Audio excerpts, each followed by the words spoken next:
ఒక తల్లి సంతానమైన మనలాగా ఉండగలరా?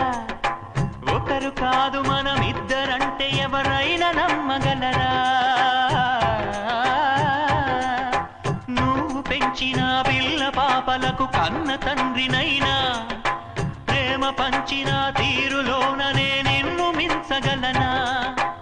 ఏ పుణ్యం చేశానో నేను ఈ స్నేహం పొందాను, నా ప్రాణం నీదైనా నీ చెలిమి రుణం తీరేనా? నీకు సేవ చేసేందుకైనా మరు జన్మ కోరుకోనా? స్నేహానికి చలికాడా, దోస్తీకి సరిజోడా, ఏళ్ళెదిగిన పసివాడా, ఎన్నటికీ నిన్ను వీడా? నీసమున్న నేస్తమా నీకు రోషమెక్కువ, రోషమున్న నేస్తమా నీకు కోపమే